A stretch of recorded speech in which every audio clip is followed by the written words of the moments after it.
إن الحمد لله نحمده ونستعينه ونستغفره ونعوذ بالله من شرور أنفسنا ومن سيئات أعمالنا من يهده الله فلا مضل له ومن يضلله فلا هادي له وأشهد أن لا إله إلا الله وحده لا شريك له وأشهد أن محمدًا عبده ورسوله صلى الله عليه وسلم.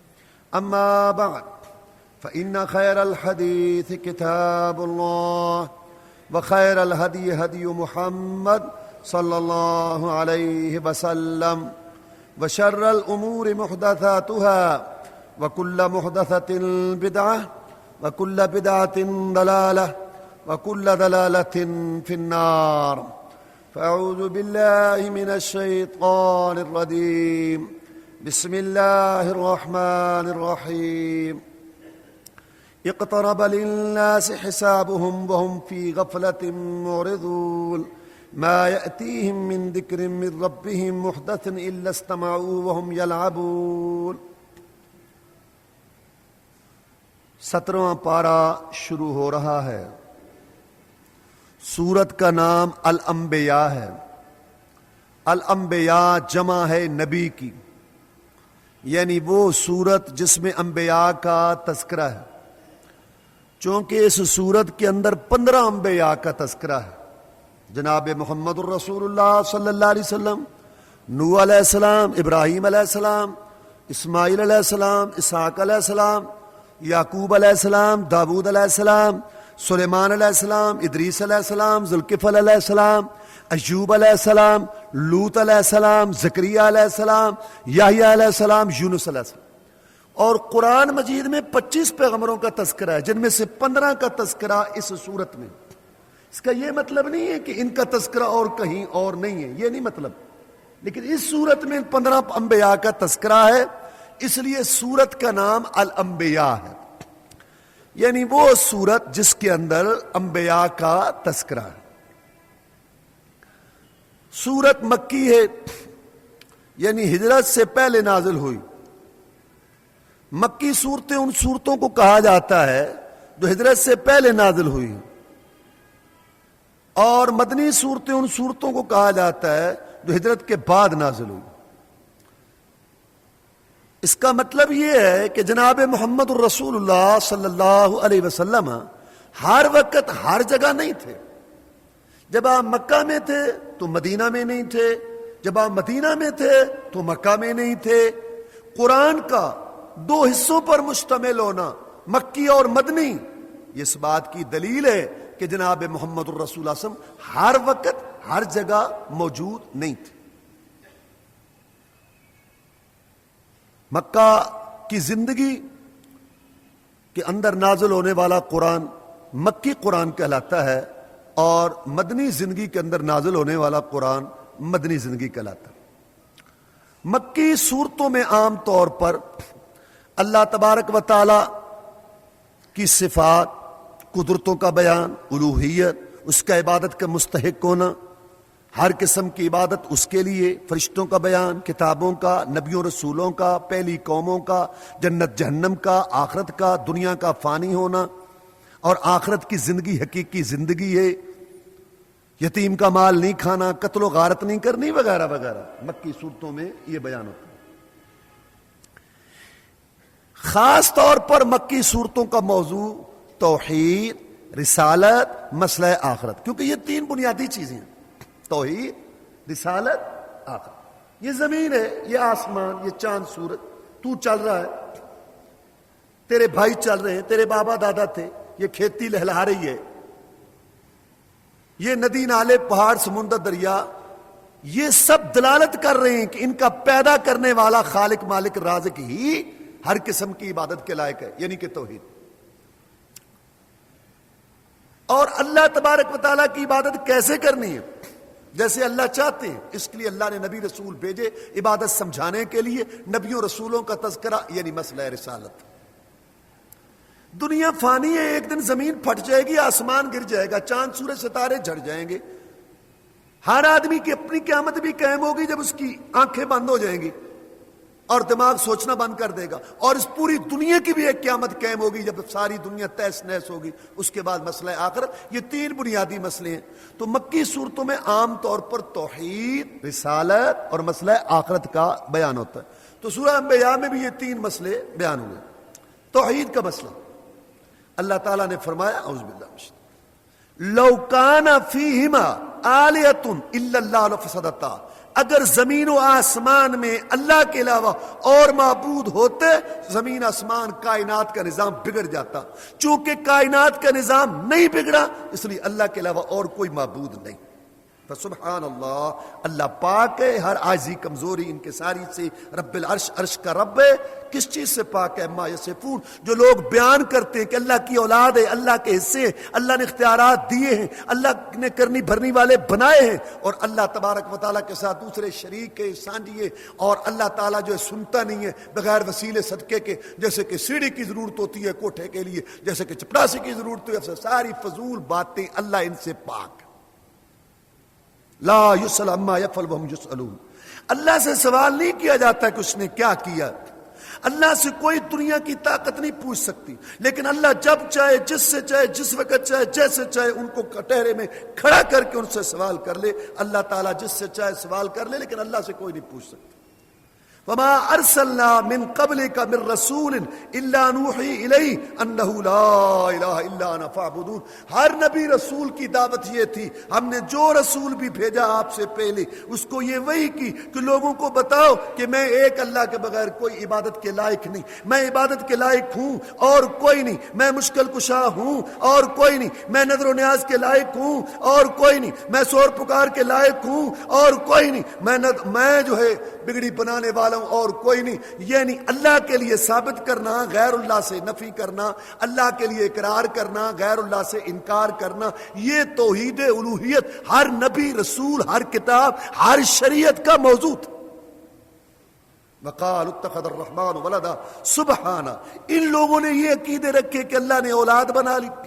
مکہ والوں نے کہا فرشتے اللہ کی بیٹیاں، یہودیوں نے کہا عزیر اللہ کا بیٹا ہے، عیسائیوں نے کہا عیسیٰ علیہ السلام اللہ کے بیٹے ہیں، اور کلمہ شریف پڑھنے والوں نے کہا کہ محمد الرسول اللہ نور من نور اللہ، اللہ کا جز ہے۔ سن لو، اولاد بنانا، جز بنانا ایک ہی بات ہے۔ اولاد جز ہوتی ہے والد کا۔ اللہ تعالیٰ نے قرآن مجید میں کئی مقامات پر فرمایا کہ انہوں نے فرشتوں کو اللہ کی بیٹیاں بنا لیا، اور اللہ نے 25ویں پارے میں فرمایا وجعلوا لہ، اللہ تعالیٰ کے لیے انہوں نے بنایا۔ اللہ کے بندے جو تھے عبادت کرنے والے ان میں سے جز حصہ، یعنی کہ فرشتوں کو جز بنایا۔ اس کا مطلب ہے اولاد ماننا یا جز حصہ ماننا ایک ہی بات۔ اللہ تبارک و تعالیٰ اس غلط عقیدے سے بچائے۔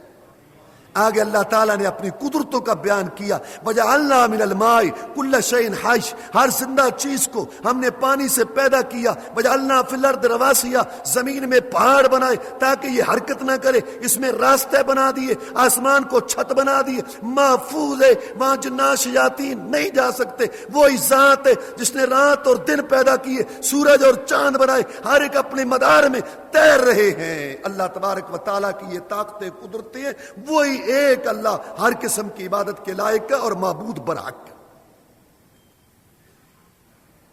امام الوحیدین ابراہیم علیہ السلام کی زندگی کا ایک بہت بڑا واقعہ جو توحید پر اور شرک کے رد اور بتوں کے ابطال پر دلالت کرتا ہے، اس کا اللہ نے ذکر کیا۔ ابراہیم علیہ السلام کو ہم نے بھلائی دی تھی، انہوں نے اپنے باپ کو اور اپنی قوم کو کہا ما هذه التماثیل التي انتم لها عاکفون، کیا ہیں یہ مورتیاں، یہ ڈھانچے، یہ بت تصویریں جن کے لیے تم اعتکاف بیٹھتے ہو، دھرنا مار کے بیٹھتے ہو؟ قالوا وجدنا آباءنا لها عابدین، ہم نے اپنے باپ دادا کو ایسے کرتے ہوئے پایا۔ ابراہیم علیہ السلام کی قوم بہت بڑی مشرک قوم تھی، جنہوں نے گھر گھر فیکٹریاں کھولی ہوئی تھی رب بنانے کی۔ تو نے کتنے رب بنائے؟ میں نے آج 20 رب بنائے۔ تو نے کتنے بنائے؟ میں نے 50 رب بنائے، 5 رہ گئے، 2 کے سر بنانے والے رہ گئے، 1 2 کی ٹانگیں بنانی ہے۔ گھر گھر فیکٹریاں کھولی ہوئی تھی رب بنانے کی، لیکن ان سے پوچھا ابراہیم علیہ السلام نے، یہاں بھی بات ہے سورہ شعراء میں بھی ہے کہ تم یہ کیوں عبادت کرتے ہو؟ کہا باپ دادا کرتے تھے ہم بھی کرتے ہیں، یعنی انہوں نے کوئی دلیل پیش نہیں کی کہ یہ عبادت کے لائق ہے، مستحق ہے، ہمارا شرک رواجی ہے، باپ دادا کرتے تھے ہم بھی کرتے ہیں۔ کلمہ شریف پڑھنے والے مسلمانوں کے گھر پیدا ہونے والے 10,000 مرتبہ 12,000 مرتبہ کلمہ شریف پڑھنے والے، یہ جن کو پوچھتے ہیں، جن کی عبادت کرتے ہیں، قبر پرستی، مزار پرستی، گھوڑا پرستی، بت پرستی اور تصویر پرستی، یہ دلیلیں دیتے ہیں۔ شرک کن کا بڑا؟ رواج والوں کا یا اعتقاد والوں کا؟ ابراہیم علیہ السلام نے کہا تم بھی اور تمہارے باپ دادا بھی گمراہ ہو۔ انہوں نے کہا کوئی دلیل بھی لایا ہے یا ایسے ہمارے ساتھ مذاق کر رہا ہے؟ قال بل ربکم رب السماوات والارض، تمہارا رب وہ ہے جس نے زمین و آسمان کو پیدا کیا، اس کا رب ہے اور میں اس پر گواہی دینے والا ہوں، کوئی اور مانے نہ مانے، لیکن یہ تم نے معبود مشکل کشا حاجت روا داتے بنا رکھے ہیں، کرنی بھرنی والے، تم جب جاؤ گے نا میں ان سے ابھی نپٹوں گا۔ اور پھر کیا کیا؟ جب وہ سارے گئے، ان کا ایک عرس ہوتا تھا، میلہ ہوتا تھا، آؤ ابراہیم چلو، ایسے دیکھا فنظر نظرۃ فی النجوم فقال انی سقیم، ان کو وہم دلایا جیسے ستاروں کو دیکھا، کیونکہ بابل کے لوگ ستارہ پرست بہت تھے، دیکھا میں بیمار ہوں۔ اور ایک موحد کو شرک دیکھ کے، اللہ کے علاوہ دوسروں کی پوجا پاٹ دیکھ کے جو دلی تکلیف کڑن ہوتی ہے، ابراہیم نے اس کو بیماری کہا، میں بیمار ہوں۔ وہ ادھر گئے، پیچھے کلہاڑا اٹھایا، سارے ان کے جو معبود تھے نا ان کو چکنا چور، کسی کی گردن اڑا دی، کسی کی ٹانگ اڑا دی، سب کو مار کے ختم کر کے، اور جو بڑا تھا نا اس کے گلے پہ کلہاڑا لٹکا دیا۔ جب وہ واپس آئے کہنے لگے کس نے کیا ہے یہ؟ بڑا ظالم ہے، ظالم تم ہو، ایک بے جان کو اور ایک مخلوق کو، بے بس کو مشکل کشا سمجھے ہوئے جو اپنے آپ کو بچا نہیں سکتے، ظالم تم ہو۔ کہتا ہے بڑا ظالم ہے جس نے یہ کیا۔ کہنے لگے ایک نوجوان ان کا تذکرہ کرتا تھا، اس کا نام ابراہیم ہے، لاؤ اس کو لوگوں کے سامنے، تو نے کیا ہے یہ ہمارے معبودوں کے ساتھ؟ انہوں نے کہا بل فعلہ کبیرہم، وہ بڑا، وہ جو بڑا ہے نا وہ بڑا، اس نے کیا۔ کہ میرے ہوتے ہوئے ان کو کیوں پوچھتے ہو بھی؟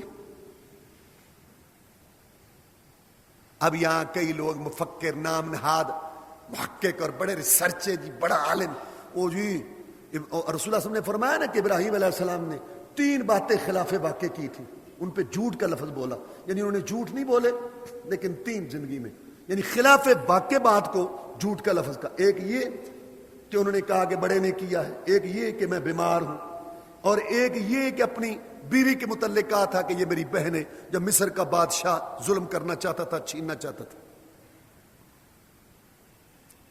تو انہوں نے کہا کہ یہ حدیث چاہے بخاری کی ہے ہم اس کو نہیں مانتے، لیکن اس سے کوئی پوچھے 2 باتیں تو قرآن میں ہیں، یہ بڑے نے کیا ہے اور میں بیمار ہوں، یہ تو قرآن میں ہے، اگر یہ جھوٹ ہے ایک منٹ ہیں بخاری کی بات غلط ہے تو قرآن میں بھی تو ہے۔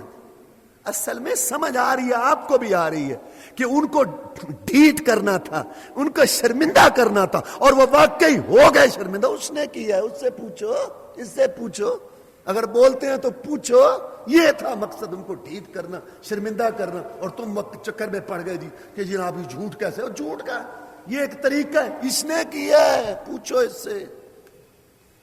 وہ سمجھ گئے، شرمندہ ہو گئے، پوچھو اگر بولتے ہیں۔ آپس میں مشورہ کرنے لگے، کہیں گے 2 جواب، اب 2 سارے بڑے ظالم ہو، ان کی پوجا کرتے ہو، کر کچھ نہیں سکتے، گت بنی پڑی ہے، 2 جواب بڑے ظالم آپس میں۔ ثم نکسوا علی رؤوسہم، پھر شرمندہ ہو گئے، سر جھک گئے، لقد علمت ما ہؤلاء ینطقون، اکیلا ابراہیم، ساری برادری، علاقہ، سارا شہر، سب ایک عقیدے نظریے پر اور توحید کا لمبردار کھڑا ہے، للکار رہا ہے، اور نگاہیں سب کی نیچی ہیں، شرمندگی ہیں، لیکن اس باپ دادا کے طریقے کو نہیں چھوڑ رہے۔ کہنے لگے تجھے پتہ تو ہے، بولتے تو نہیں ہیں، مطلب ہمیں شرمندہ کیوں کرتا ہے؟ بس لوہا گرم تھا، ضرب خلیل پڑی، لوہا گرم تھا، ضرب خلیل پڑی۔ افتعبدون من دون اللہ ما لا ينفعكم شيئا ولا يضركم اف لكم ولما تعبدون من دون اللہ افلا تعقلون، کیا تم عبادت کرتے ہو اللہ کے بغیر ایسی چیزوں کی جو نہ نفع کے مالک ہے نہ نقصان پہنچا سکے؟ افسوس، افسوس اور پنجابی جو پھٹے منہ تمہارا اور تمہارے معبودوں اور ان دانتوں حاجت رواؤں کا مشکل کشاؤں کا جو اپنے آپ کو نہ بچا سکے، افسوس عقل تمہارے اندر نہیں ہے۔ اب جواب آیا کوئی نہیں، پکڑ لو بند کر دو۔ یہ ابراہیم کے یعنی کہ مخالفین جو ان کی سنت ہے، حرکو کہتے ہیں اس کو جلاؤ، وانصروا آلیہتکم ان کنتم فاعلین، اپنے معبودوں کی مدد کرو اگر کچھ کر سکتے ہو، اپنے معبودوں کی مدد کرو اگر کچھ کر چلو۔ معبود پکارتے تم ان کو، اب مدد ان کی، جیسے آج کل کہتے ہیں بڑے کرنی والے ہیں، بڑے پہنچے ہوئے ہیں، بس ٹانگ توڑ دیتے ہیں، چار پائی الٹ دیتے ہیں، بیٹا دے دیتے ہیں، صحت دے دیتے ہیں، مرادیں پوری کر دیتے ہیں سارا، لیکن چندہ نہیں دے سکتے، چندہ لوگوں سے مانگ۔ داتا کی نگری سارے لاہور کی حفاظت کر رہا ہے معاذ اللہ، یہ ان کا عقیدہ، اور سارے لاہور کو اٹھایا ہوا ہے سارا کچھ، لیکن اوپر سے چادر یا گلہ اس کو تالا لگا کے رکھو کیونکہ اس کی حفاظت نہیں کر سکتے۔ مدد کرو، اس کی مدد کرو، اس کی چادر سنبھال کے رکھو، اس کا غلہ سنبھال کے رکھو، اس کی جگہ سنبھال، اس کی مدد کرو، ہاں مدد کرو اس کی۔ قلنا یا نار کونی بردا وسلاما علی ابراہیم وارادوا به کیدا فجعلناهم الاخسرین۔ اللہ فرماتے انہوں نے آگ جلائی، آگ بڑے شعلے تھے، بہت آگ بڑکی اور بہت اونچی تک اس کے شعلے تھے، ابراہیم علیہ السلام کو پھینکا گیا، نے کہا حسبنا اللہ ونعم الوکیل، کافی ہے میرا اللہ اور اچھا کار ساز ہے۔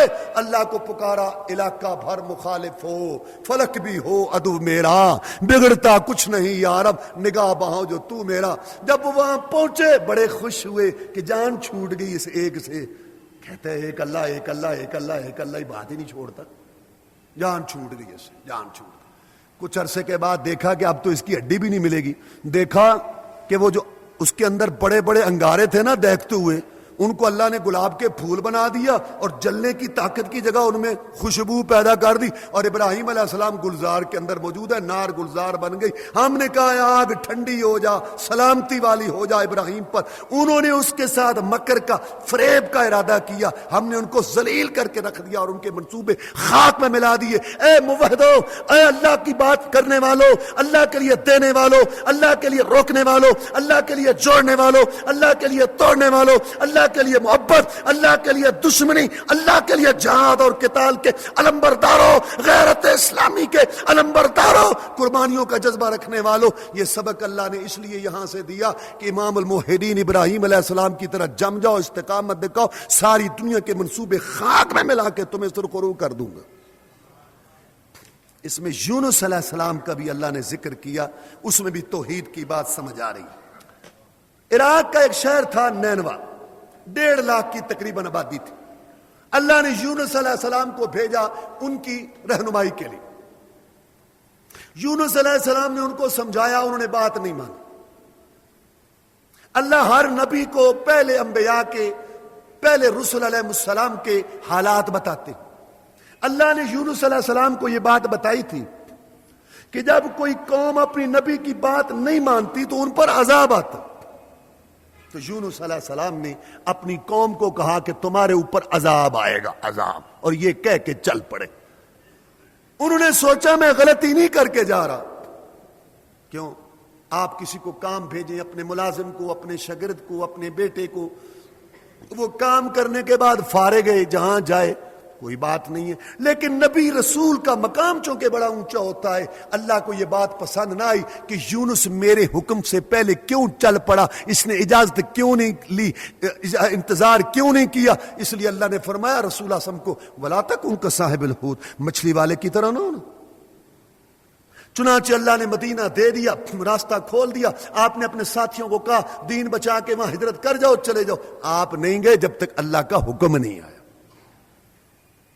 اللہ تعالیٰ نے فرمایا یونس علیہ السلام یہ سمجھ رہے تھے کہ میں کوئی غلطی کر کے نہیں جا رہا، کہ ہم مجھ پر کوئی تنگی نہیں ڈالی جائے گی، حالانکہ ہمارے حساب سے وہ غلطی کر کے جا رہا تھا، ہم نے تنگی ڈالنی تھی۔ بذل نور، اور یاد کرو مچھلی والے کو، الذهب، جب کہ وہ گیا تھا مغاضباً، غصہ کرتے ہوئے اپنی قوم پر، فظن، پر اس نے گمان کیا، اللہ نقدر علیہ، کہ ہم ہرگز نہیں تنگی ڈالیں گے اس پر، فنادى فی الظلمات، اس نے پکارا تاریکیوں میں، مچھلی کا پیٹ تھا، سمندر کی تہ تھی، تھی اللہ الہ الا انت کہ یا اللہ تیرے بغیر کوئی عبادت کے لائق نہیں، سبحانک آپ پاک ہیں ہر غلطی کمزوری سے، انی کنت من الظالمین میں نے غلطی کی مجھے معاف کر دو۔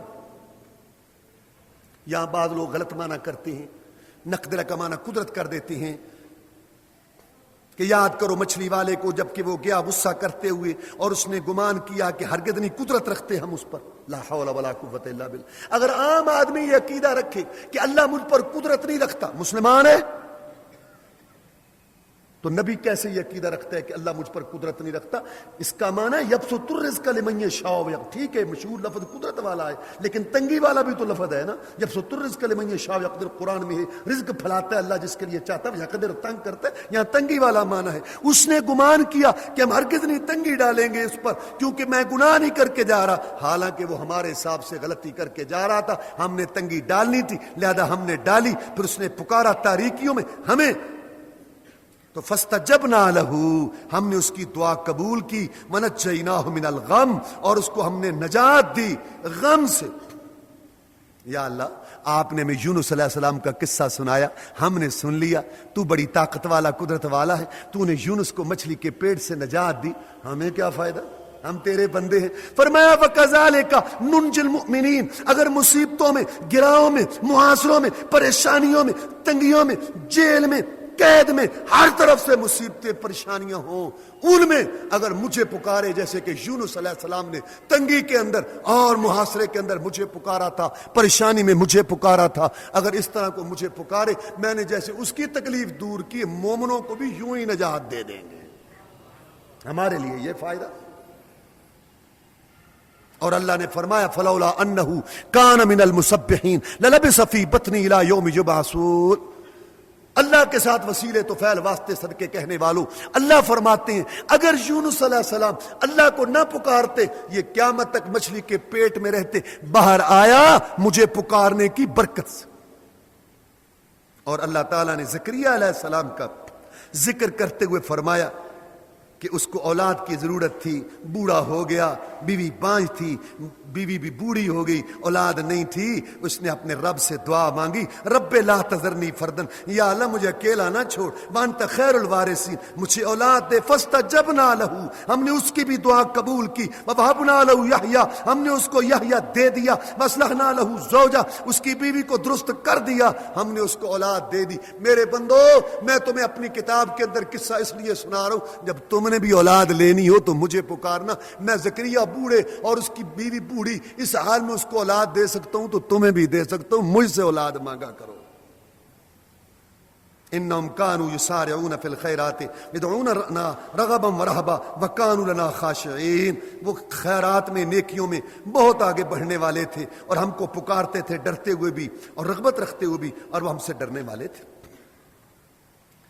توحید کے سلسلہ میں اللہ نے فرمایا انکم وما تعبدون من دون اللہ حسب جہنم، تم اور جن کو تم پکارتے ہو اللہ کے بغیر سب جہنم کا ایندھن ہے، انتم لہا واردون، تم سارے اس میں جاؤ گے، اور جن کی تم پوجا کرتے تھے وہ بھی اس میں جائیں گے۔ لو کان ہؤلاء آلہۃ ما وردوہا وکل فیہا خالدون، اگر یہ معبود ہوتے تو یہ کیوں جہنم میں جلتے آج؟ لہم فیہا زفیر وہم فیہا لا یسمعون، وہاں چیخ و پکار ہوگی لیکن ان کی کوئی نہیں سنے گا۔ جب یہ آیت اتری نا تو مکے والوں کو بڑی تکلیف، سٹ پٹاؤٹ، نوجوان بڑے بوڑھوں کے پاس گئے، بابا چاچا محمد نے تو انتہا کر دیا ایسے، کیا کہتے ہمارے معبود بھی جہنم میں، ہمارے معبود بھی جلیں گے۔ تو ان میں ایک خناس تھا، اس نے کہا چپ رہو، چپ، پریشان لو، میں ابھی محمد سے بات کرتا ہوں۔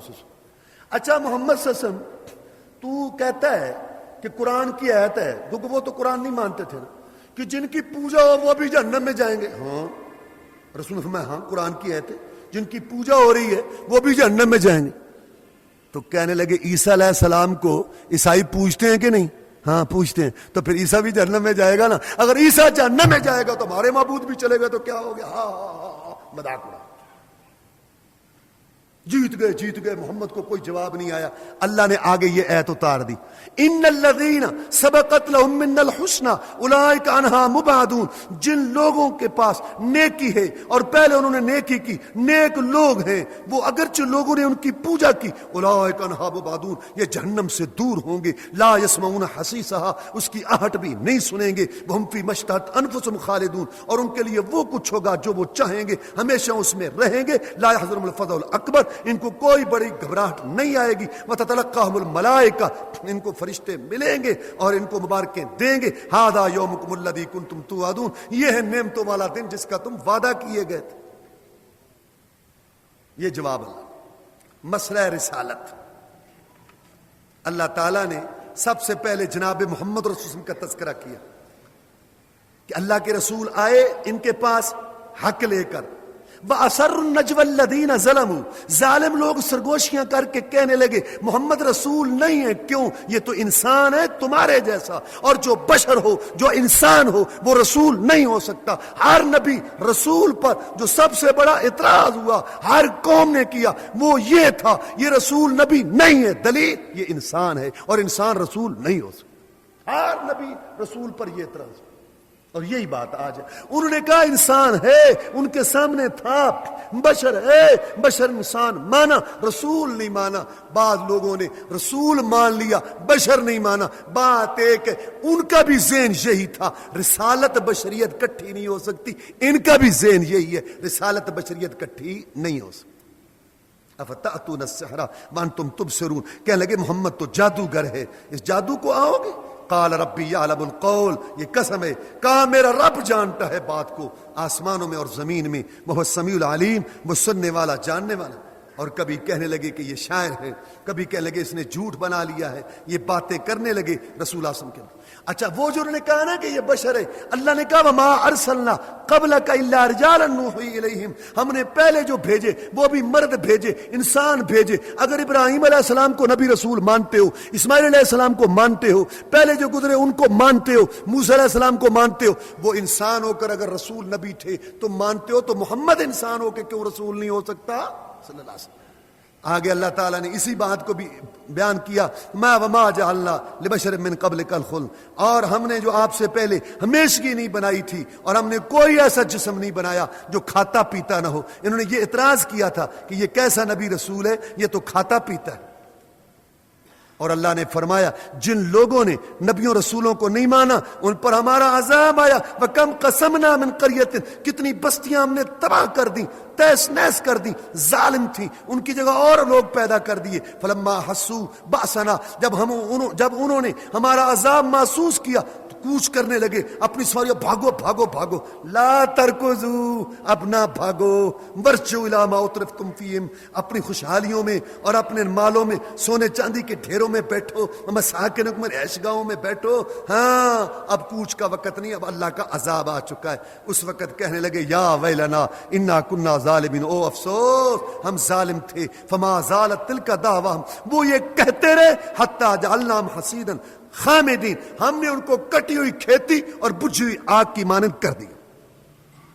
ابراہیم علیہ السلام کا تذکرہ آپ سن چکے, نوح علیہ السلام کا تذکرہ اللہ تبارک و تعالی نے کیا کہ انہوں نے بھی پکارا اللہ تعالیٰ کو, اللہ نے اس کی دعا سنی, ہم نے اس کو بھی نجات دے دی, اس کے گھر والوں کو بھی بڑی مصیبت سے, اور ہم نے اس کی مدد کی. لوط علیہ السلام کا بھی اللہ نے تذکرہ کیا کہ لوط علیہ السلام کو ہم نے حکمت دی تھی, علم دیا تھا, اور اس کو اس بستی سے نجات دی جو خبیث گندے کام کرتے تھے. یہ بستی اردن کے قریب صدوم نامی بستی تھی, بحر مردار میں دھنسی پڑی ہے, اوپر لے جا کے پھینک دی گئی اور اوپر بارش پتھروں کی ہو گئی, اور وہ بحر مردار ہے, اس میں کوئی چیز زندہ نہیں رہتی. وَوَهَبْنَا لَهُ اسحاق وَيَعْقُوبَ نَافِلًا, ہم نے ابراہیم علیہ السلام کو یعقوب اور اسحاق علیہ السلام دیے. اس طرح ان کا تذکرہ. اور داؤد اور سلیمان فیصلہ کرتے تھے کھیتی کے بارے میں, جب لوگوں کی بکریاں اس میں چر گئی تھیں. ہر ایک کو ہم نے حکمت دی تھی, لیکن سلیمان علیہ السلام کو ہم نے بات سمجھا دی. ہوا اس طرح کہ ایک آدمی کی بکریاں دوسری کی کھیتی میں پڑ گئی, کھیتی چر گئی, کھا گئی. اب کیس آیا داؤد علیہ السلام کے پاس. داؤد علیہ السلام نے اندازہ لگایا کہ جتنی کھیتی کا نقصان ہوا ہے نا, جتنا کھیتی کا نقصان ہوا ہے, بکریوں کی قیمت بھی اتنی ہے. تو انہوں نے کہا کہ ٹھیک ہے, تیری بکریوں نے تو نے نقصان کیا اس کی کھیتی کا، اس کی کھیتی جو نقصان ہوئی ہے تو اپنی بکریاں اس کو دے۔ سلیمان علیہ السلام نے کہا اللہ کے نبی ابو ایک فیصلہ، یہ فیصلہ ایک اور طرح سے بھی ہو سکتا ہے۔ کیسے بیٹا؟ ابو کھیتی والے کو بکریاں دے دیں اور بکریوں والوں کو کھیتی دے دیں، وہ کھیتی میں کام کرے، جب کھیتی اتنی ہو جائے، تیار ہو جائے جیسے پہلے تھی، کھیتی والا کھیتی لے لے، اتنی دیر وہ جو کھیتی والا بکریوں کے دودھ سے فائدہ اٹھائے، پھر بکریوں والا بکریاں لے لے، کھیتی والا کھیتی لے لے۔ کہنے لگے ہاں۔ اللہ فرماتے ہیں دونوں کو ہم نے حکمت دی تھی، لیکن سلیمان کو ہم نے بات سمجھا دی۔ پھر داؤد علیہ السلام کا تذکرہ کہ ہم نے پہاڑوں کو اس کے لیے مسخر کیا اور لوہا اس کے ہاتھ میں نرم کیا، زرے بناتا تھا، اور سلیمان علیہ السلام کے لیے ہم نے ہوا کو مسخر کر دیا تھا، جیسے یہ جہاز چلتے ہیں ایسے ان کا جو ہے نا تخت چلتا تھا۔ صبح 1 مہینے کی مسافت، شام کو جہاں چاہتے تھے تو ہوا کو حکم دیتے تو تخت نیچے اترتا، جہاں حکم دیتے ہوا تیز چل، تیز چلتے، ایسا چل۔ اب اس بستی میں ذرا یہاں نگرانی کرنی، معائنہ کرنا ہے، تو سارے انتظامات اور سب چیزیں ساتھ ہوتی تھی۔ اللہ تعالیٰ فرماتے ہیں ہم نے ان کو یہ حکومت دی تھی، اور شیاطین جنات ان کے متحد تھے، کام کرتے تھے سمندروں کے اندر اور ان کے لیے چیزیں نکالتے تھے۔ ایوب علیہ السلام کا تذکرہ کیا کہ اس کو تکلیف پہنچی، اس نے دعا کی یا اللہ مجھے تکلیف آئی ہے، میری تکلیف دور کر۔ ہم نے اس کی دعا قبول کی اور ہم نے اس کی تکلیف دور کر دی، اور جو اس کے گھر والے دوسرے ختم ہو گئے تھے ہم نے اور دے دیے اپنی طرف سے رحمت کر۔ یہ جو مشہور ہے نا کہ ایوب علیہ السلام کو کیڑے پڑ گئے، بو پڑ گئی اور بیویاں چھوڑ گئیں، اور یہ ساری یہ سب کہانی ہے، یہ کیڑے والی بات غلط ہے۔ آگے اسماعیل علیہ السلام، ادریس علیہ السلام، ذوالکفل، سارے صبر والے تھے۔ آگے یونس علیہ السلام کا تذکرہ ہو گیا، زکریا علیہ السلام کا ہو گیا، اور یحییٰ علیہ السلام کا بھی ہو گیا۔ مسئلہ آخرت، اللہ تعالیٰ نے سورت کے شروع میں فرمایا اقترب للناس حسابہم، قریب آ گیا لوگوں کے لیے ان کا حساب، وہم فی غفلت معرضون، اور یہ ابھی تک غفلت میں پڑے ہوئے راز کا حساب سر پر آ گیا، پیشی آ گئی، اللہ کے کٹہرے میں کھڑے ہونے کا وقت آ گیا، جوانی کا مال کمانے خرچ کرنے کا جو حساب دینا ہے، معاشر کی گھڑی سر پر آ گئی ہے اور ان کو فکر ہی نہیں۔ اللہ تعالیٰ نے فرمایا لو یعلم الذین، کاش کہ جان لے وہ لوگ کفروا جنہوں نے کفر کیا، حین جب لا یکفون عن وجوہہم النار، جب اپنے چہروں سے آگ کو دور نہیں کر سکیں گے، ولا عن ظہورہم، اور پشتوں سے بھی دور نہیں کر سکیں گے، ولا ہم ینصرون، اور وہ مدد نہیں کیے جائیں گے، بل تاتیہم بغتۃ، اچانک آئے گی قیامت، فتبعتہم مبہوت کر دے گی، فلا یستطیعون ردھا ولا ہم ینظرون، نہ تو قیامت عذاب کو دور کر سکیں گے اور نہ وہ مہلت دیے جائیں گے۔ اللہ تبارک و تعالیٰ نے قیامت کا تذکرہ کرتے ہوئے فرمایا منضع الموازین القسط، ہم انصاف کے ترازو رکھیں گے، اعمال نامے تلیں گے، ایک پلڑے میں نیکیاں ایک میں گناہ، ومن ثقلت موازینہ فاولئک هم المفلحون، جس کا نیکیوں والا پلڑا بھاری ہو گیا وہ کامیاب، ومن خفت موازینہ، اور جس کا جو ہے وہ نیکیوں والا پلڑا ہلکا ہو گیا وہ خسارے میں چلا گیا، فلا تظلم نفس شیئا، اس دن کوئی جان ظلم نہیں کی جائے گی، وَإِن كَانَ مِثْقَالَ حَبَّةٍ مِّنْ خَرْدَلٍ أَتَيْنَا بِهَا وَكَفَىٰ بِنَا حَاسِبِينَ، رائی کے دانے جتنا بھی اگر کسی کا کوئی عمل ہوا ہم کھینچ کے لائیں گے، ہم حساب لینے والے ہیں۔ اللہ نے فرمایا لقمان علیہ السلام نے اپنے بیٹے کو کہا یا بنی انا ان تک مثقال حبۃ من خردل فتکن فی صخرۃ او فی السماوات او فی الارض یات بها اللہ ان اللہ لطیف خبیر، اے میرے بیٹے تیرا کام نیکی کا، آسمانوں میں ہو، زمین میں ہو، پہاڑوں میں ہو، پتھر کے اندر ہو، کہیں ہو، اللہ کھینچ کے قیامت کے دن تیرے سامنے کر دے گا۔ اللہ بڑا باریک بین خبردار ہے۔ اللہ نے یاجوج ماجوج کا تذکرہ کیا کہ وہ آئیں گے قیامت سے پہلے اور پوری دنیا میں گھوم جائیں گے، ان کے پہلے لوگ جہاں سے پی کے پانی گزریں گے پچھلے پہنچیں گے تو وہ بالکل ندی، وہ دریا خشک ہو چکا ہوگا، اور وہ کہیں گے ہاں یہاں بھی کبھی پانی ہوا کرتا تھا، اور پھر ان کا مقابلہ کوئی نہیں کر سکے گا۔ اللہ عیسیٰ علیہ السلام کو کہیں گے اپنے بندوں، میرے بندوں کو لے کے، اپنے ساتھیوں کو لے کے پہاڑ پر چڑھ جاؤ، اور پھر جو ہے نا وہ ساری دنیا پہ گھومیں گے، پھر یہاں ان کو گردن پہ پھوڑا نکلے گا، سارے مریں گے، ہوا چلے گی مر جائیں گے، پوری دنیا میں ان کی لاشیں پڑی ہوں گی، پھر اللہ بڑے بڑے پرندے بھیجیں گے اونٹوں کی طرح، ان کو اٹھا اٹھا کے سمندر میں پھینک دیں گے، پھر بارش ہوگی، پوری زمین صاف ہو جائے گی، پھر عیسیٰ علیہ السلام اور اہل ایمان آ کے وہاں بسیں گے۔ آگے اللہ تعالیٰ نے فرمایا یوم نطوی السماء کطی السجل للکتب، ایک وقت آئے گا ہم آسمان کو ایسے لپیٹ لیں گے جیسے کاتب اپنا لکھنے والا کاغذ اپنا دفتر لپیٹ لیتا ہے، ہم ایسے اس کو لپیٹیں گے، کما بدانا اول خلق نعیدہ، جیسے ہم نے ان کو پہلی دفعہ پیدا کیا نا ایسے ہم ان کو دوبارہ لٹائیں گے، وعدن علینا، یہ ہمارا وعدہ ہے، انا کنا فاعلین، ہم یہ ضرور کریں گے۔ اگلی سورہ سورۃ الحج، یہ مدنی سورت ہے۔ مدنی صورتیں ان صورتوں کو کہا جاتا ہے جن میں احکام کا بیان ہوتا ہے، اس کے اندر حج کا بیان ہے، حج والی ہدی جس کو کہتے ہیں، قربانی ہم کہتے ہیں، لیکن قرآن اور حدیث میں اس کو حج کہا گیا، اس کے احکام ہیں، اور جو دوسری قربانی ہے اس کے احکام ہیں، جہاد قتال کے احکام ہیں، یہ مسئلہ ہے۔ اس کے علاوہ مسئلہ توحید کا، رسالت کا، آخرت کا ہے۔ یہ صورت مدنی ہے لیکن اس کا عمومی رنگ مکی صورتوں والا ہے مدنی صورت، لیکن اس کی عمومی جھلک جو ہے نا دیکھیں نا تو مکی صورتوں کی طرح ہے۔ اور صورت کا نام الحج ہے کیونکہ اس کے اندر حج کا بیان ہے۔ اب حج کا تذکرہ کرتے ہوئے اللہ تعالیٰ نے فرمایا وَأَذِّن فِي النَّاسِ بِالْحَجِّ، اے ابراہیم علیہ السلام اعلان کر دے لوگوں میں حج کا، یاتوک رجالا، آئیں گے پیدل بھی، مالا کل ضامر یاتین من کل فج عمیق، دبلی پتلی سواریوں پر دور دور سے آئیں گے۔ اور یہاں پھر کہا کہ اس کے اندر تم قربانیاں کرو اور کھلاؤ ان کو بھی جو مانگتے ہیں، فقیروں کو بھی، اور جو نہیں مانگتے ان کو بھی، اور پھر تم جو ہے نا احرام کی حالت میں جو میل کچیل ہو گئی ہے اس کو اتارو، یہ احکام بیان کیے۔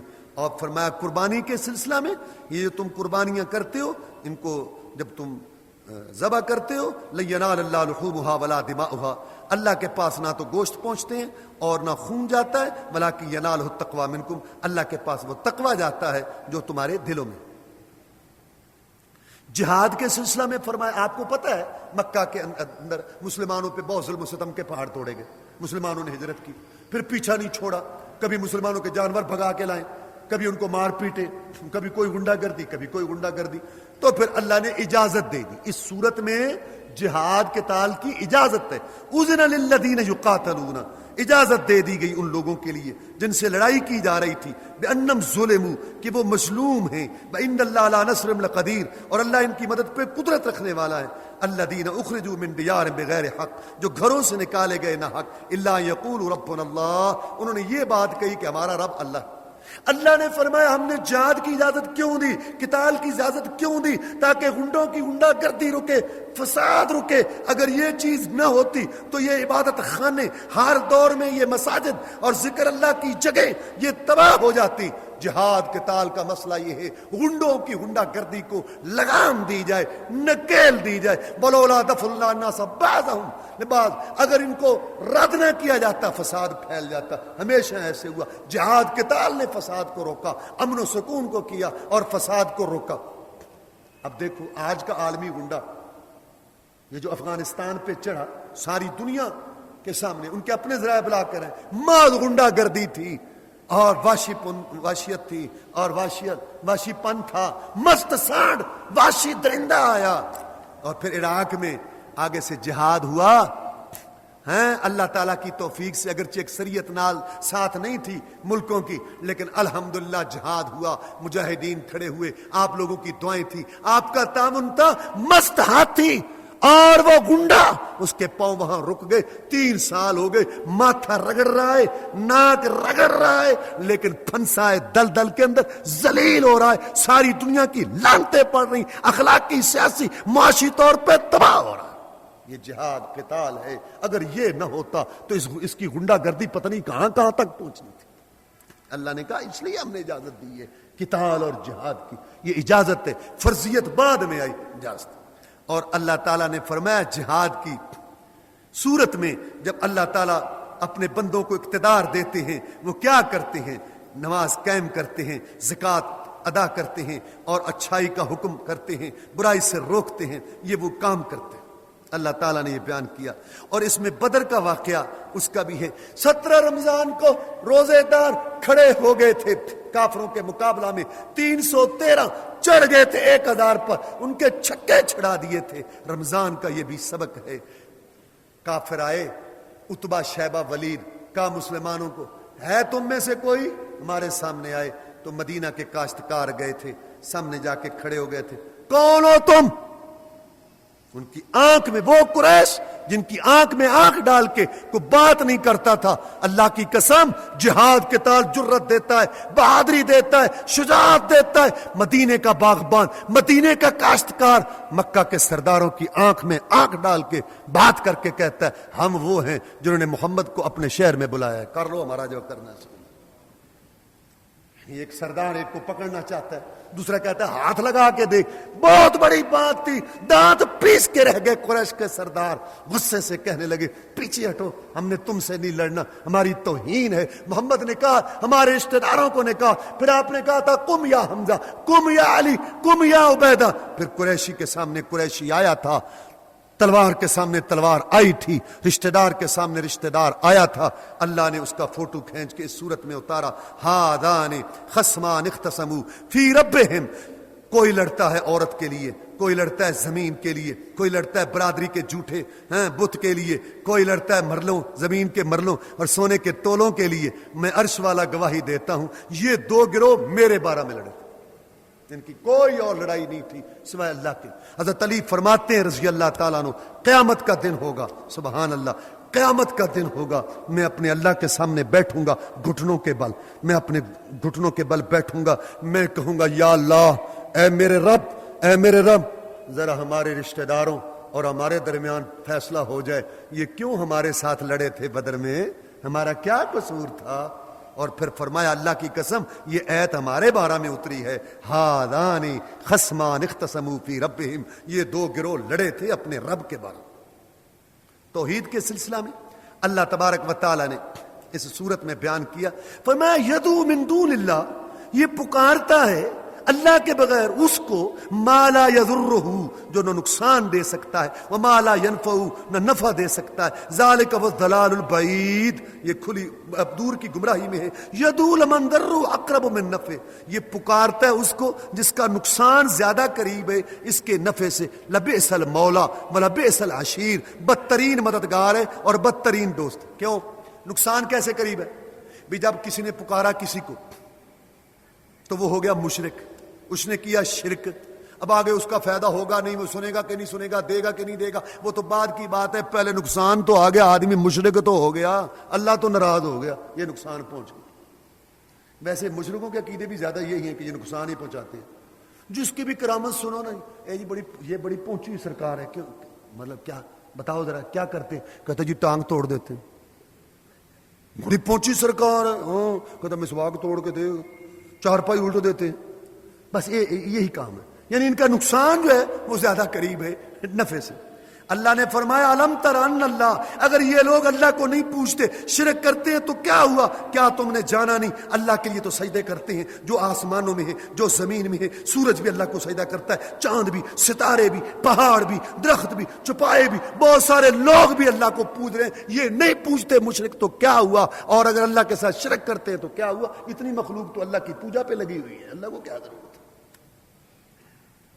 اور اللہ تبارک و تعالی نے توحید کا مسئلہ بیان کرتے ہوئے ایک مثال بیان کی سورت کے آخر میں, یا ایھا الناس, اے لوگو, ضرب مثل فاستمعوا لہ, تمہارے لیے مثال بیان کی جا رہی ہے پس سنو اس کو. ان الذین, بے شک وہ لوگ, تدعون من دون اللہ, جن کو تم پکارتے ہو اللہ کے بغیر, لن یخلقوا ذبابا, وہ تو ایک مکھی بھی نہیں بنا سکتے. ولو اجتمعوا لہ, اگرچہ سارے اکٹھے ہو جائیں. من یسلبهم الذباب شیئا, اور اگر مکھی کوئی چیز چھین لے, مثلا کھانا کھا رہے چینی کا دانہ اٹھا کے چلی جائے, کوئی چیز چھین لے, لا یستنقذوہ, اس سے واپس نہیں لے سکتے. ضعف الطالب والمطلوب, مانگنے والے بھی, جن سے مانگا جا رہا ہے, پیر بھی, مرید بھی, اور سردار بھی, رعایا بھی, سارے کتنے کمزور عاجز ہیں. ما قدر اللہ حق قدر, اللہ تعالیٰ کی بندوں نے قدر نہیں کی جیسے کہ اس کی قدر کرنی چاہیے تھی. ان اللہ لقوی عزیز, وہ طاقت والا زبردست ہے, اس کو کسی کی پرواہ نہیں. فمن اہتدی فانما یہتدی لنفسہ من ضل فانما یضل علیہا, جو ہدایت پاتا ہے اپنے لیے, جو گمراہ ہوا وہ اپنے لیے. مسئلہ رسالت. اللہ نے فرمایا وَإِن يُكَذِّبُوكَ, اگر یہ آپ کو جھٹلاتے ہیں محمد صلی اللہ علیہ وسلم, تو پریشان کیوں ہوتے ہیں؟ فقد کذبت قبلہم، پہلے نبی رسول تھے آپ جیسے تھے، ان کو جھٹلایا قوموں نے، قوم نوح نے، عادیوں نے، سمودیوں نے، قوم ابراہیم نے، قوم لوط نے، اصحاب مدین، اور وہ کذب موسیٰ، اور موسیٰ علیہ السلام کو بھی جھٹلایا گیا۔ اتنے نبیوں اور رسولوں کی مخالفت ہوئی، تو تو بھی نبی رسول ہے، تیری بھی اسی طرح مخالفت ہو رہی ہے۔ انہوں نے صبر کیا تو تو بھی صبر کر، جیسے ان کے مخالفین ناکام ہوئے ایسے تیرے مخالفین بھی ناکام ہوں گے۔ اور میں نے فَأَمْلَيْتُ لِلْكَافِرِينَ، میں نے کافروں کو مہلت دی، ثُمَّ أَخَذْتُمْ فَكَيْفَ كَانَ نَكِيرِ، پھر میں نے ان کو پکڑا، پھر کیسے تھا میرا عذاب۔ فَكَأَيٍّ مِّن قَرْيَةٍ أَهْلَكْنَاهَا، کتنی بستیاں ہم نے تباہ کر دی، وَهِيَ ظَالِمَةٌ، اور وہ ظالم تھی، فَهِيَ خَاوِيَةٌ عَلَىٰ عُرُوشِهَا، گری پڑی تھی اپنی چھتوں پر، وَبِئْرٍ مُعَطَّلَةٍ، کتنے کنویں تھے جو معطل کر دیے گئے اور وہاں سے کوئی پانی پینے والا نہ رہا، وَقَصْرٍ مَشِيدٍ، اور کتنے محلات مضبوط تھے، وہاں کے باسی سارے ہلاک ہو گئے۔ أَفَلَمْ يَسِيرُوا فِي الْأَرْضِ، کیا یہ سیر نہیں کرتے زمین میں، فَتَكُونُ لَهُمْ قُلُوبٌ يَعْقِلُونَ بِهَا، ان کے لیے دل ہوں سمجھیں، اور آذان يَسْمَعُونَ بِهَا، کان ہوں سنیں، فَإِنَّهَا لَا تَعْمَى الْأَبْصَارُ وَلَكِنْ تَعْمَى الْقُلُوبُ الَّتِي فِي الصُّدُورِ، اصل بات یہ ان کی آنکھیں اندھی نہیں ہیں، ان کے دل اندھے ہیں جو سینوں میں، سمجھتے نہیں ہیں بات۔ اور ظالم ایسے ہیں کہ دلائل واضح ہو جائیں ان کے سامنے پھر بھی جو ہے وہ نہیں مانتے، دلائل واضح ہو جائیں پھر بھی جو ہے وہ تسلیم نہیں کرتے۔ اور ان کی حالت کیا ہے؟ اللہ تعالیٰ فرماتے ہیں کہ جب ان کے اوپر ایتیں پڑھی جائیں، وَإِذَا تُتْلَىٰ عَلَيْهِمْ آيَاتُنَا بَيِّنَاتٍ، جب ان کے اوپر ہماری ایتیں پڑھی جائیں، تَعْرِفُ فِي وُجُوهِ الَّذِينَ كَفَرُوا الْمُنكَرَ، کافروں کے دلوں میں تو دیکھے گا اوپرا پن انکار، یکادون یستون بالذین یتلون علیہم آیاتنا، لگتا ہے ایتیں پڑھنے والوں پر حملہ کر دیں۔ آج قرآن کی آیت سناؤ، حدیث سناؤ، واللہ ایسے چڑھتے ہیں، پڑھتے کلمہ آگے سے ایسے ایسے کھا جائیں۔ یہ کافروں کا طریقہ، قرآن کی آیت سنائیے، تمہیں حدیث سنائیے۔ مسئلہ آخرت، اللہ فرماتے ہیں سورت کے شروع میں، یا ایھا الناس اتقوا ربکم، اے لوگو اپنے رب سے ڈر جاؤ، ان زلزلۃ الساعۃ شیء عظیم، بے شک قیامت کا زلزلہ بہت بڑی چیز ہے۔ اس کی ایک جھلک سن لو، یوم ترونھا، جس دن تم دیکھو گے اس زلزلے کو، تذہل کل مرضعۃ عما ارضعت، بھلا دے گی ہر دودھ پلانے والی اس کو جس کو دودھ پلا رہی۔ اچھا، ایک ہوتی ہے دودھ والی، یعنی دودھ پلاتی ہے، بچی ہے، اس کا بچہ ہے، بچی سوئی ہوئی ہے، بچہ سویا ہوا ہے، وہ پھر رہی ہے، گھوم رہی ہے، وہ لفظ نہیں آیا۔ لفظ آیا ہے جو بالکل دودھ پلا رہی ہے، بچہ سینے سے چمٹا ہوا ہے، دودھ پی رہا ہے، دودھ پی رہی ہے، ماں کی ممتا عروج پر ہے، بچہ اپنے ساتھ لگایا ہوا ہے، شفقت عروج پر ہے۔ ایسے وقت میں بچی کو پھینک کے بھاگ پڑے گی، ایسا سخت وقت۔ فَكُلُّ ذَاتِ حَمْلٍ حَمْلَهَا، ہر حمل والی حمل کو گرا دے گی۔ وَتَرَى النَّاسَ سُكَارَىٰ وَمَا هُم بِسُكَارَىٰ، شہروں والے جنگلوں والے شہروں کو بھاگیں گے، لوگوں پہ ایک نشے کی کیفیت طاری ہوگی، وہ نشہ نہیں ہوگا، وَلَٰكِنَّ عَذَابَ اللَّهِ شَدِيدٌ، تیرے رب کے عذاب کی ابتدا ہو چکی۔ یہ کہتے تھے کہ مر کے نہیں اٹھنا، کافر کہتے تھے مر کے نہیں اٹھنا، اللہ نے اس کے دلائل پیش کی۔ اچھا، اللہ نے جو قرآن میں مر کے اٹھنے کے زیادہ دلائل پیش کیے ہیں نا، یا زمین کھیتی باڑی یا انسان کی پیدائش۔ کھیتی باڑی یہ بنجر زمین ہے، پانی آیا، اس میں رودگی ہوئی، رونق ہوئی، انگوریاں نکلیں اور سب لہرانے لگی، گویا کہ زمین زندہ ہو گئی، پھر دیکھتے دیکھتے زرد ہو گئی، پھر کٹ گئی، پھر لوگوں نے کاٹ لیا، ختم ہو گئی۔ جیسے اسی طرح زندگی، اسی طرح انسان کی پیدائش کہ تو کیا تھا۔ اللہ تعالیٰ نے فرمایا، یا ایھا الناس، اے لوگو، ان کنتم فی ریب، اگر تم شک میں ہو من البعث، مر کے دوبارہ اٹھنے، فانا خلقناکم، ہم نے تمہیں پیدا کیا، من تراب، مٹی سے پھر نطفہ سے پھر علقہ جمع ہوا خون، مٹی سے مراد ہے ہمارا باپ آدم، پھر ہر ایک کی پیدائش نطفے سے ہوئی، نطفے سے پھر جمع ہوا خون، جمع ہوا خون سے پھر گوشت کا ٹکڑا، اور وہ مکمل ہے کوئی نامکمل ہے، پھر اس کو ریموں میں ہم ٹھہراتے ہیں ایک مقرر وقت تک، پھر اس کو بچہ پیدا کرتے ہیں، پھر تم میں سے کوئی پہنچتا ہے جوانی کو، کوئی پہلے فوت ہو جاتے ہیں، اور کوئی بڑھیپے کی عمر کو پہنچتے ہیں، جو پہلے سارا علم ہوتا تھا، جو جانتا تھا، سارا بھول گیا، پتہ ہی نہیں بچوں کے، کیا سب بھول گئے۔ یہ کیفیت اللہ تعالیٰ نے یہ بات سمجھائی کہ مٹی میں نطفے میں کوئی جوڑ نہیں، ہم نے بنا دیا، نطفے کے اندر اور جمے ہوئے خون میں کوئی جوڑ نہیں، ہم نے بنا دیا، جمے ہوئے خون میں گوشت کے ٹکڑے میں کوئی جوڑ نہیں، ہم نے بنا دیا، گوشت کے ٹکڑے میں ہڈی میں آپس میں کوئی جوڑ نہیں، ربط نہیں، ہم نے وہ ہڈی پیدا کر دی، اور پھر اوپر اس کے روح پھونک کے ایک انسان بنا دیا، اور پھر اس کو بچہ، بچپن سے جوانی سے پھر بڑھیپا، سارے مراحل ہم نے کر لیے، تو اگلا مرحلہ مر گیا اور پھر دوبارہ اٹھنا، یہ ہم پر مشکل ہے۔ اگر ہم یہ سارے مراحل کر سکتے ہیں، یہ نہیں کر سکتے۔ ایک اس لحاظ سے دلیل ہے، ایک اس لحاظ سے دلیل ہے، اور ایک اس لحاظ سے دلیل ہے، ہم نے جب چاہا، جب تک چاہا نطفہ رکھا تجھے، جب چاہا تجھے جمع و خون بنا دیا، جب چاہا گوشت بنا دیا، جب چاہا ہڈیاں بنا دی، جب چاہا ہم نے تجھے جان والا بنا دیا، جب چاہا بچہ، جب تک چاہا بچہ رکھا، جب تک چاہا تجھے بچپن لڑکپن میں رکھا، جب تک چاہا جوانی میں رکھا، جب چاہا تندرست رکھا، جب چاہا بیمار رکھا، جب چاہا غمگین رکھا، جب چاہا خوش رکھا، جب چاہا مالدار رکھا، جب چاہا فقیر رکھا، جب تک چاہا بڑھیپے میں رکھا، جب تک چاہا زندہ رکھا، جب چاہا مار دیا۔ جب اس میں سب میں ہماری مرضی ہے تو مر کے دوبارہ اٹھنے میں تیری مرضی چلے گی؟ تو کہتا نہیں اٹھنا، نہیں اٹھنا، کیسے نہیں اٹھنا؟ ہم نے اٹھانا ہے تجھے۔ قال من یحیی العظام وہی رمیم، ایک دن ابو جہل آ گیا اور بسیدہ ہڈی ایسے بھربھری سی کر کے کہنے لگا محمد صلی اللہ علیہ وسلم تو کہتا ہے دوبارہ اٹھیں گے، یہ ہڈی بسیدہ مجھے بتا کون اس کو زندہ کرے گا؟ قل یحیی الذی انشأ اول مرہ، تو کہ اس کو وہ زندہ کرے گا جس نے پہلی دفعہ پیدا کیا۔ اللہ نے پیدائش کو دلیل بنا۔ اللہ تعالیٰ سے دعا ہے اللہ تعالیٰ میں قرآن کے حقائق سمجھنے کی توفیق دے۔ وآخر دعوانا الحمدللہ۔